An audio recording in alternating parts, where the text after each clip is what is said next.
So when I was younger, it was definitely like a guilt thing and difficult for me to share just because I had my sister and they saw her go through all that and I didn't have the signs that she did. Like I wasn't in a wheelchair, I wasn't leaving for infusions. And I can't hide, 'cause growing pains are keeping me up at night. Hi everyone, welcome back to this week's episode on Take a Pain Check. I'm so excited to have Ella joining me today. Hi Ella, can you give me a brief introduction about yourself? Tell me a little bit about your education, your hobbies, and what you've been up to recently. Okay, so my name's Ella Rabin and I'm a 16-year-old junior at Trinity High School. I love my varsity cheer team and I am a student assistant at my dance studio. I'm a tap dancer. Let's see. Recently, I was attending the Pennsylvania International pageant. My sister was just crowned Miss Preteen Pennsylvania International. I'm so excited for her. And yeah, that's about it right now. What is your diagnosis and when were you diagnosed? So I have juvenile arthritis and I was diagnosed when I was about 9 years old. Okay, and you're 16, so you've known life without arthritis, and now you know life with arthritis, which is kind of like me too. I was diagnosed at 13. I'm 21 now, so I've known life with and without. And so, moving on from that, with this diagnosis, how do you think your life has kind of changed from like before you were diagnosed to now? It's definitely different in terms of like physical activities and everything, but also like a lot of it is the same just because it's been like half my life where I've had arthritis, and a lot of it is more of when I was older. So that's the stuff I remember. So the chronic pain, like it's chronic pain, it's constant. So this is just kind of how I live. I don't really know, I don't remember what it was like to live differently. Yeah, that makes sense.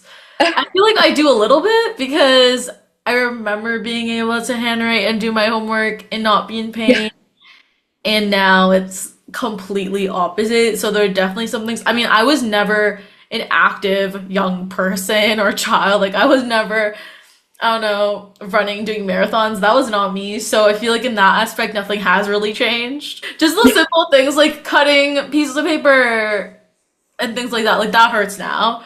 So Like the walking up the stairs. yeah, just little things like that. I feel like we remember, but yeah, you're right.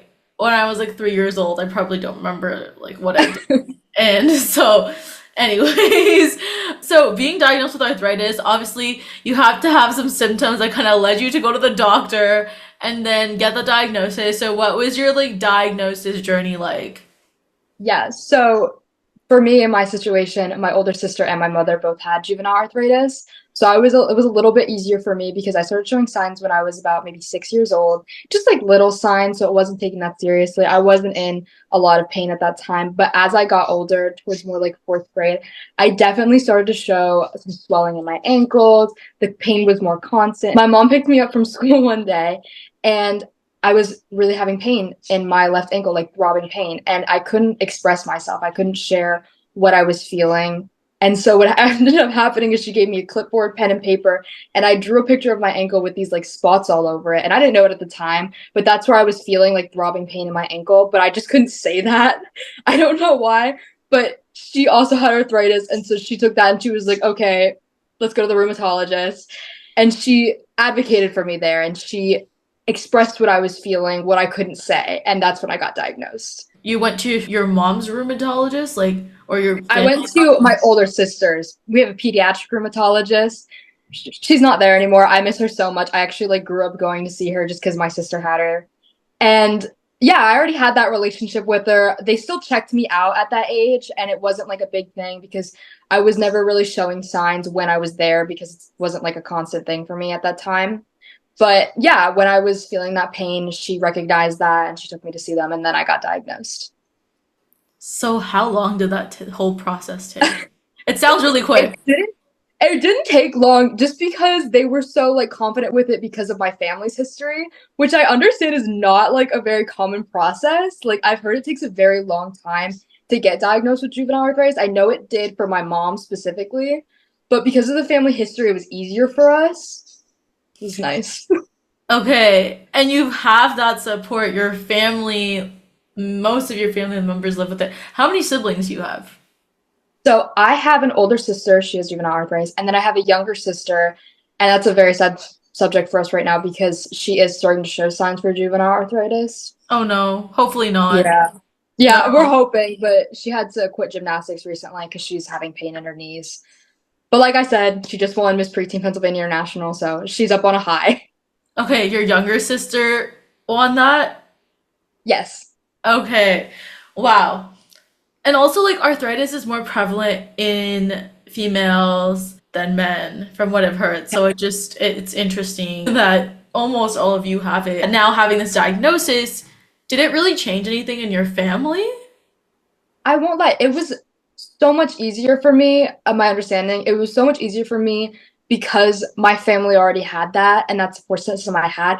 Like I got diagnosed and no matter what, if I needed something, we already had it. That Voltaren, the back patches, the braces, the medication, like knowledge just from all of it, they already had all of that. And so they were just such great role models for me. And it was so nice to live with somebody who already understood what I was going through. Yeah, because for me, it's like no one has it, so then I felt alone. I didn't know anyone else that had it, and then I had to go find my own community. But for you, it sounds like sort of like some community was already at home. You had those resources, you had that knowledge, which is not very common for a lot of people. I know. I give so much credit because I definitely had an easier time with my diagnosis because of that. It definitely impacted that time in my life. Oh my gosh, we need to do like a part one, two, and three.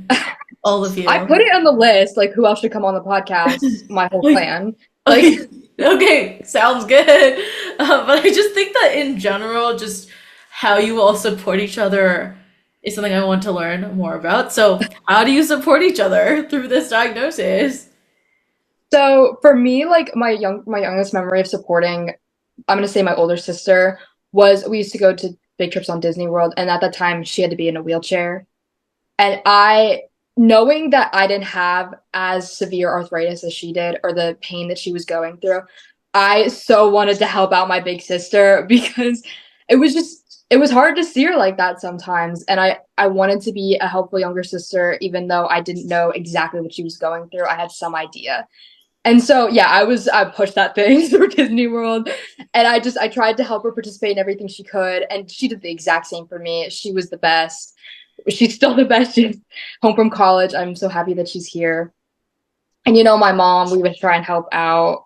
We always pack Advil for everybody. Like if we're going out all together, we all have Advil. We all have the Voltaren. Like it is a group project. It's crazy to me that all of you have it, but I think it definitely changes the dynamic within your family and just getting that knowledge about arthritis because you can, instead of going to Dr. Google, you can go to your mom or your sister or their rheumatologist. You're a rheumatologist now. Your mom was diagnosed as a child, like at what age? She was diagnosed, I think 9 is when she started to go in for like symptoms, and like 13 through 16 is when she was like formally diagnosed. Okay, so like similar age range as you and your Yeah, it's sister. actually really weird how similar the ages were when we all started like getting diagnoses. It's really weird. Because my sister, who's like showing symptoms, she's 9 to 10 right now. Okay. It's very weird. No, it is. I'm just, oh my, okay. Um, so you did mention that your ankle was kind of the first thing that showed up in terms of like pain and swelling, but how have your symptoms changed over time? Oh, of course they got worse. You know, couldn't stay constant forever. So I do still have that ankle pain, but for now it's more knees and like the SI joints in the back and all of that. That's where I struggle today. And then obviously living with arthritis, and we kind of talked about like medication, I guess, off the counter, but I mean, how do you like what has your medication journey been like? Because and also I'm wondering, this is just like out of curiosity, has your medication journey been similar to what your mom or your sister's journey has been? Not at all. Not at all. Okay. My mom and my sister's medication journey very similar. Definitely, like my mom has been on Humira for years, and then that's the drug that finally did it for my sister and made her more comfortable. the injections, and she did all the infusions and stuff, of course, but the Humira injections, that's what really helped her. My journey, definitely different. I was never big on trying different medications. I don't know why. I just have a sensitive stomach, and so no matter what, every medication that I tried, it just made me more sick. And so eventually I was like, you know what? I'm gonna do this myself. And so we got like I do Advil, I do the limitations, like knowing when to stop, breaking and all that. The the braces and all the over the counter stuff that you can get. That's what I tend to go to nowadays. I have tried other medications. They just didn't do it for me. Okay, so you're not on any sort of actual arthritis medication, but like your mom and your sister are. Yes. Okay, interesting. And do you find that your pain is under control? Has your rheumatologist been okay with it? Yeah, I definitely catches people off guard when they hear I like don't do any medications. It's been a while, I won't lie. Like when I go to the juvenile arthritis conference and they're like, "So what are you on?" Advil.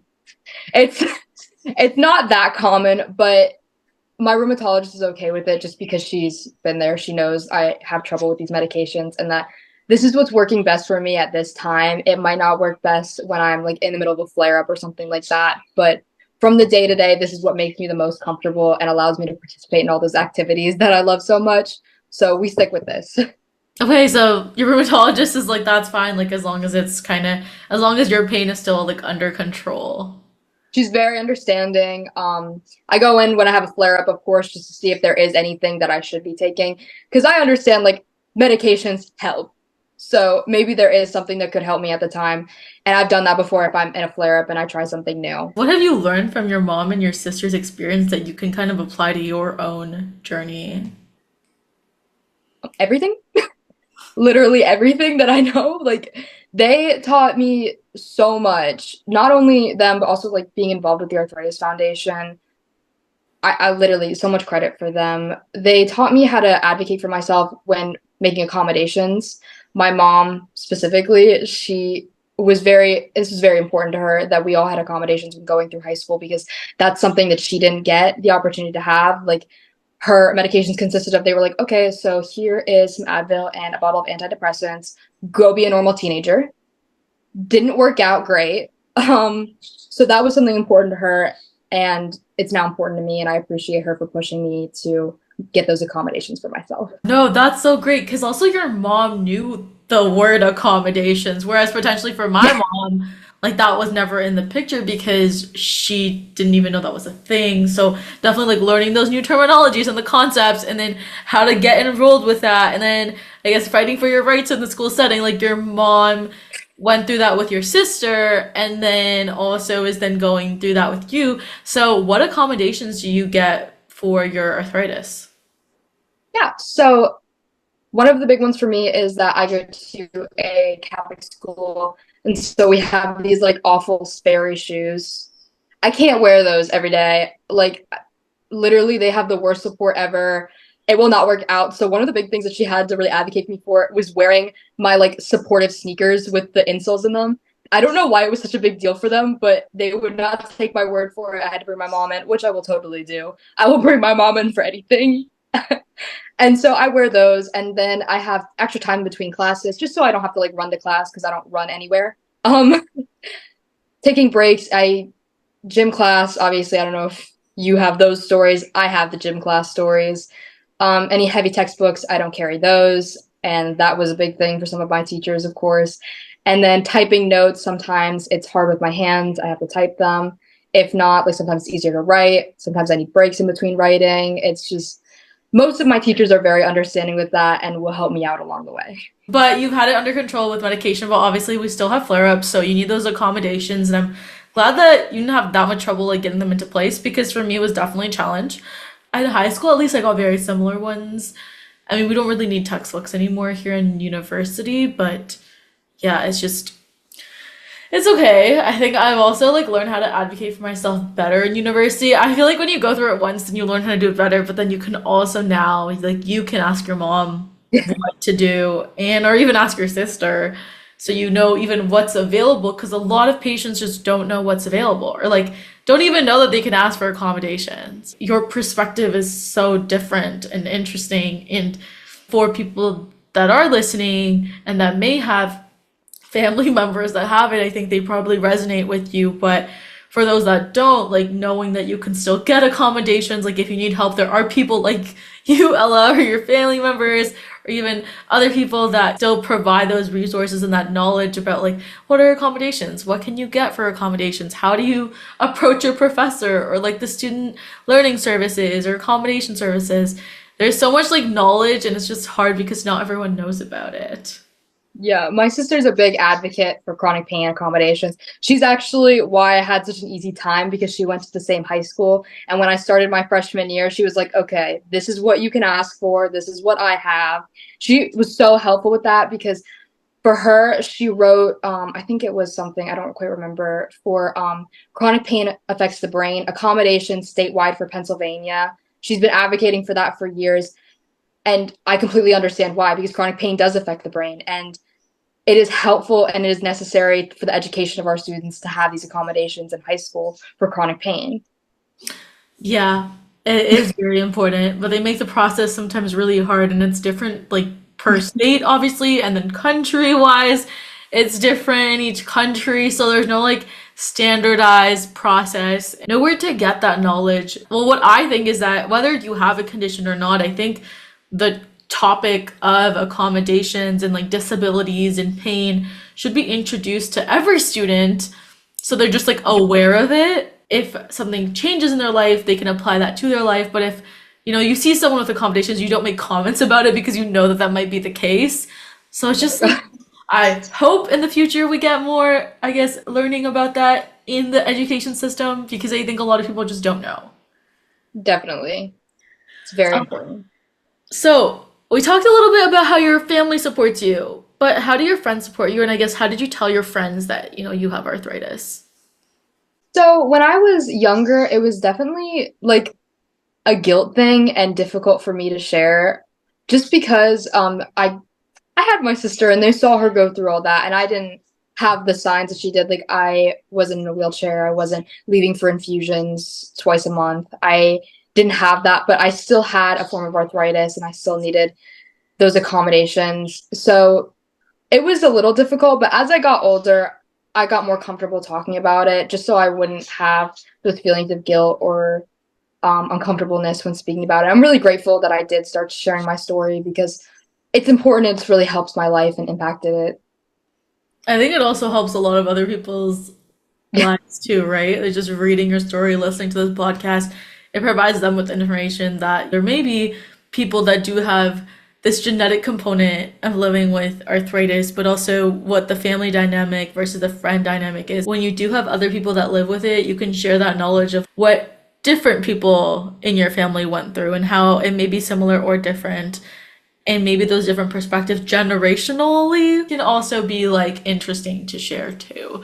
But I'm glad that your friends are supportive. Did you have any, I guess, challenges or throughout school? And I guess you're still in school now, but have you had any challenges talking to other people about your arthritis who don't have a rheumatic disease or any comments that anyone's ever made? Of course, there are comments. People who can't see something, of course, they're going to comment on it, especially like teenagers. When I was younger, of course, I got that like old people disease and like, or like, oh, you're lying about that because we can't see it because they're like 9 year olds. Like, what are they going to believe? But when you get older, I think the comments are like less like that and we're just like complaining. That's why I felt so guilty because when you take those accommodations, you feel a little guilty. At least I did because other people weren't getting what I was getting. And like specifically like when I would sit out in gym class when they were running, people would complain that I should get like half credit or like no credit for that day because I wasn't running around. I was like, okay, well, no. And it was like after I had like a little like minor procedure or something, and I was like, I'm not doing that. Or if I like walked the track instead of running it, like still participating, but like they wanted me to get like half credit for something, and I was like, no. And some people are just really rude about it, but there are always those people who will care and understand and take the time to learn about it. And that's what I really tend to go for when looking for friends and who to take an opinion from. Yeah, and what do you think people without that rheumatic disease diagnosis can do better to support people with the rheumatic disease? It's definitely you don't have to fully understand it, I guess. I like it when people take the time to understand it, but you don't have to take the time to fully understand it. You just have to take the time to al- allow the accommodations, allow the help to happen. Because if you just like say no to everything without having like an open heart when going into that, then you're just going to really hurt somebody's future without ever understanding what they were going through. And at the beginning of the episode, you did mention cheerleading and tap dancing. So can you tell me a little bit about when you started getting involved in cheerleading and tap dancing and what that journey has been doing it with a rheumatic disease? So I have been a dancer since I was 3 years old, and I have been a competition cheerleader since I was about five, might have been younger, I don't quite remember. But I loved both of these very much. Dancing, loved it. I did those like mommy and me classes, and my mom had arthritis too, and so this was just a way for us to bond through it. And stretching your joints and stuff, very helpful. So I really loved that. And my dance studio, my local dance studio, I still dance there. They would do fundraisers for the Arthritis Foundation to support me and my family because all my sisters went there. Absolutely wonderful place, loved it. And but my competition cheerleading, I was a competition cheerleader at 5 years old. I went to an open house one night at this gym that I had admired for so long, and I got the opportunity to cheer on that team. As I got older, I was so excited, and I built such strong relationships there, and it was hard for me when I lost that opportunity. I'm assuming you don't do that anymore, do you? Not all of it. I got to keep some of what I love. I am not a competition cheerleader anymore, but I am a varsity cheerleader at my high school, and little 9-year-old me would be so proud, just so we all know. Like they can they cannot like our little cheerleader team because we don't do like the big competitions or anything. But I am still very happy to be there every Friday night, no matter what. And I don't do all the styles of dance I used to love so much just because time, energy, arthritis, it's too much. But I get to do the style that was the most difficult for me. Tap dancing, it's all with the looseness of your ankle. I had ankle pain. I was coming to tap class with ankle braces. They're like, "You're too stiff." I'm like, "Yeah, I'm gonna be." It was it was hard, but I learned how to do it. I still go to classes. I get to teach now, and it's an amazing opportunity, and I'm so grateful for it. Even though you had to give it up a little bit, you're still able to like keep it within the circle of what you do and what you like to do, even if it is at a different capacity. Because I feel like for me at least, the activities that I did like doing in the past, I did have to give it up, like piano, tennis. But then I still can't keep that around in a different capacity. Like hitting the tennis racket is just not that great, especially like being in a flare too. Currently, I don't really have medication that has been working, so it's just I've been trying to figure new things out and what medication to go on next. But I don't think playing tennis, and I'm not like that passionate that I would like watch tennis all the time or like do anything. Like, no. Same with piano. Like, it's okay if I gave it up. But then again, there are other things that I do like doing, like singing or even like research. I know it sounds boring, but those are things that I can do. So, like, I keep them around even with my arthritis because it doesn't really impact my arthritis. But I'm just glad to see that those activities that do impact your arthritis, you are able to keep them around in like a different capacity or different level. I really appreciate it. It's something I'm really grateful for. I did lose some activities, like you're mentioning, when I was diagnosed. Basketball, soccer, all these things I used to love. I was on that little girls on the run thing. I don't know if you guys have that. It's like a common thing, just like empowering women through track. Loved it, couldn't do it. I used to have to go before every meet, and I'd have to go to the nurse's office, and she'd give me like cheese and crackers and like 2 Advil, and I was like 8 years old. It was kind of weird, but just to before I started practice, and then I'd have to leave early anyways. And so I definitely lost some of that, but again, I don't have that passion for that anymore either. So to have those activities still in my life is really important to me. And I guess also like what emotions were you going through when you like decided to make the decision of like not doing cheer or not doing dance at the same level as before? It was a difficult decision to make, not only because it wasn't just me quitting competition cheer at that time, it was also my older sister. And it was my team. Like it was a team that I had worked so hard to be on. And I had spent so many hours in that gym working towards it. And I obviously wasn't tumbling a lot because I had arthritis and I wasn't diagnosed, but I was like this close to getting my back handspring. And it was a really hard decision to make as a little 9-year old, but I knew it was going to be for the better. And I just used that. I used my mom's advice because my mom obviously wanted the best for us, and she knew that this was going to be something that was good for us, and it was. And a lot of what you do now is advocacy, and advocacy is one of the most important skills to develop as a young person with any sort of chronic condition. So, when did you start advocating for yourself? So I started advocating for myself maybe after I got diagnosed, when I first had to ask for some accommodations because my mom was one of those that's like, you know, push the bird out of the nest kind of thing. Like, you have to try it once yourself and then I'll help you. And I give her so much credit for that because that really did teach me to use my voice and ask for what I needed. And so by asking for those accommodations for myself, I was like, oh, well, you know what? I can advocate for so much more in my life. And I was involved with the Arthritis Foundation, and they gave me opportunities to advocate at Capitol Hill. And it's just grown so much more. And I truly believe that advocating for yourself, not just for people with chronic illness, but especially for people with chronic illness, is a lifelong skill. And you have to learn to speak up for yourself no matter who you are. And so that is where my passion for advocacy started. And that is why I talk so much.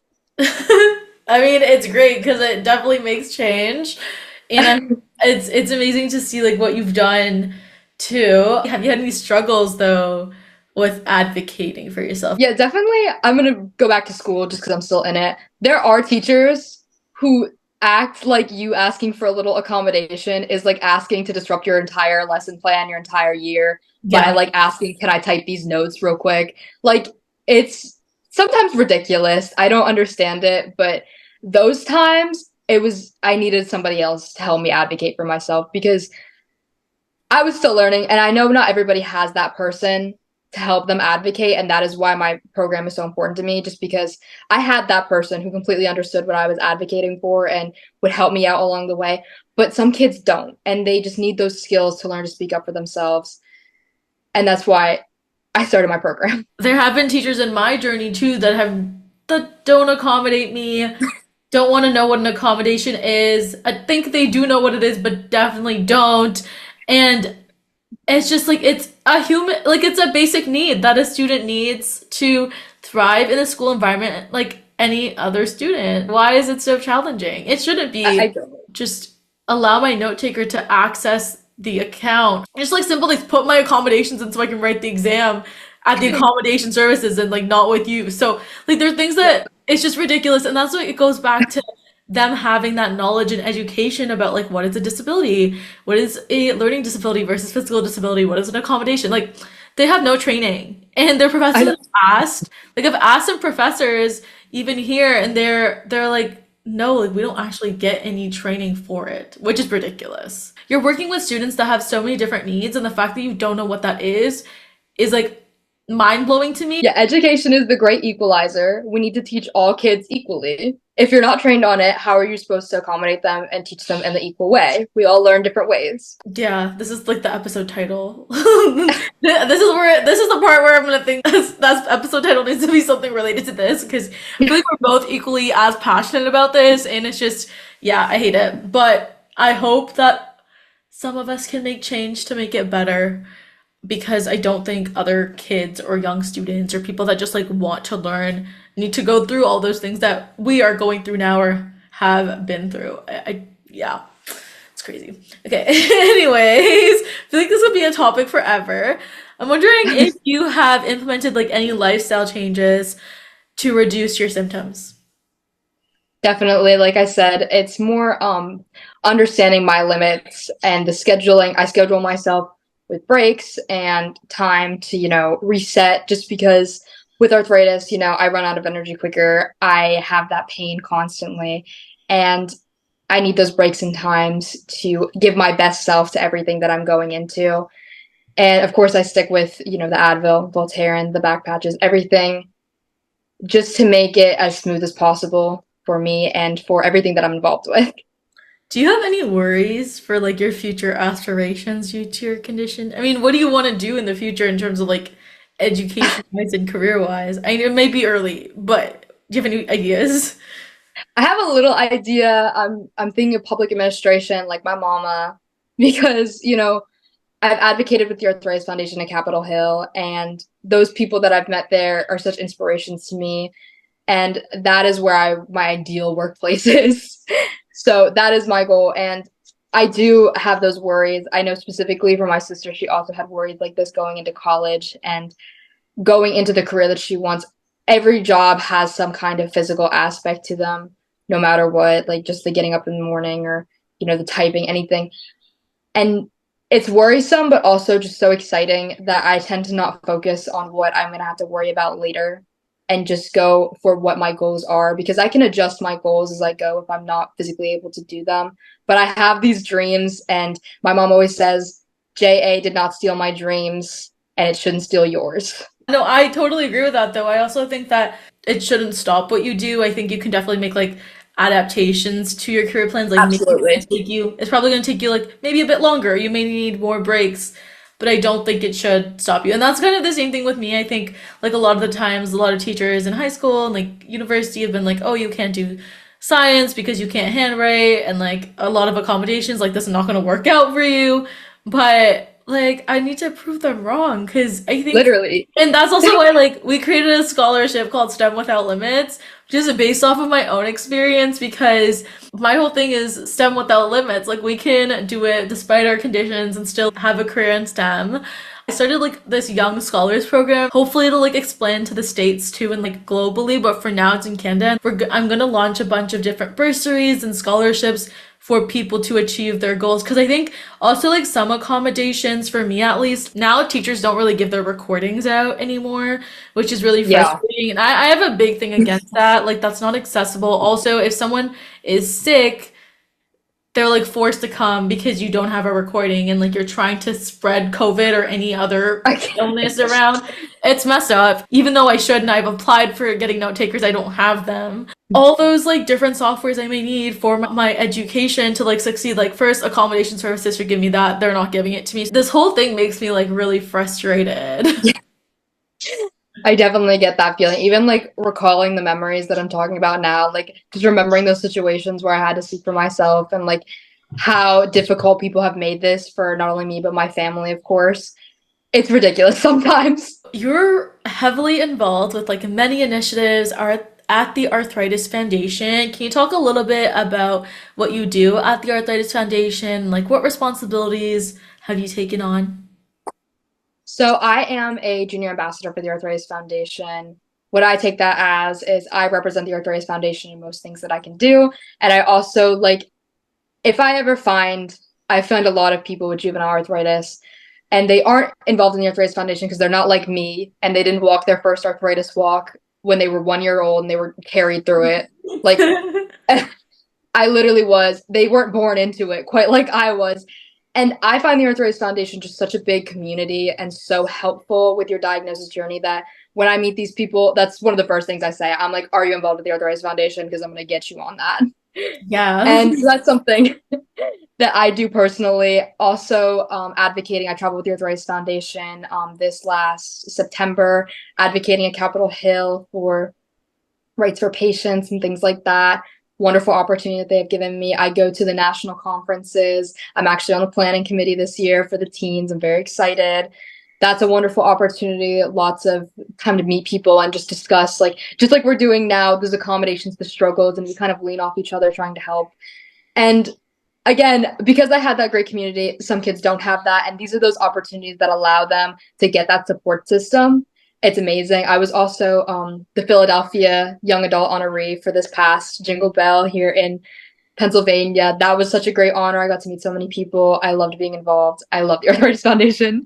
Like a lot of people that I've talked to have been like involved with the Arthritis Foundation and I like really only hear good things. So I'm really glad that they've been able to support you and your family. And then you also make like little rocks. So I want you to talk about like your initiative and like what you created and your whole platform. So tell me a little bit about that. So my platform, it's I know, I was like, you advocate. create rocks. People are like, what are you talking about, Natasha? Okay, so anyway. I like it because that's 100% of what people say. Like they're just like, oh yeah, that painted rocks thing. Like I try and to me it's so important that I say like it's not just a rock, but like at the end of the day it's a rock. Like No, it's a really cool rock and I love it, but you can tell me a little bit about it and tell everyone else. so Advocacy in Action is my advocacy initiative. It has three programs, Change at the Capitol, of course, advocating at the Capitol. And I like to teach about how, even at the young age of like 14, how you can advocate and how to represent yourself and present yourself in those situations. Partnerships with a purpose, partnering with different foundations, very important. And not only to spread my message, but also to spread theirs. And then Advocacy Rocks, my baby. Started about 3 years ago. It's an in-person program right now, but I'm trying to, get it out there. Basically, we allow these kids to participate in these hands-on, like interactive program, and we teach them our keys to advocacy, confidence, clarity, communication, and teach them how to speak up for themselves at all ages. And then we allow them to paint a rock, of course. And when they give us that rock back, we give them their little advocacy starter pack, which includes a rock that's already painted by another kid. And it has like an inspiring message like advocates change the world, use your voice has power, and a QR code on the back that leads to our website. And of course, some notes on how to advocate for yourself. And then they have the opportunity to spread that rock around wherever they want, take a picture of it and be like, oh, I spread awareness for advocacy and this is how. It's more just like getting the idea out there and inspiring these kids to use their voices and knowing that they can use their voices and how they can do it. Advocates change the world. We rock. And you made some for Take a Pain Check, which is so amazing. And I'm gonna link your page and all of that in the caption Oh, below. I'm gonna re-upload those and be like, oh my gosh, look what I just did. Like, Amazing. So, I wanted to end off the podcast episode with an advice segment. So, what advice would you give to new kids diagnosed with arthritis? okay, so my advice is I'm gonna copy what my mom said. JA didn't steal your dreams. It didn't steal her dreams, and it shouldn't steal yours either. When you are diagnosed, it can feel like it's the end of the world and that you have to give up all these important things and just, be a sick kid for a minute. And which is true. I did that. I know my family did that. But you have those dreams somewhere. And a diagnosis shouldn't stop you. It can alter it. It can have you make some accommodations. It can make the journey take longer. But you should still aspire to those dreams.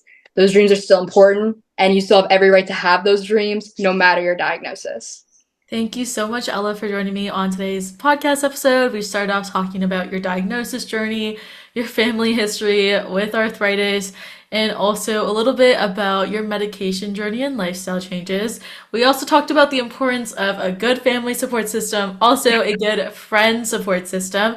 And then you talked a little bit about cheerleading and dancing and how you had to give it up due to your condition, but you still keep it close to your heart and still are involved in a different capacity and level. You talked about your experience with accommodations at school and then also the importance of advocacy.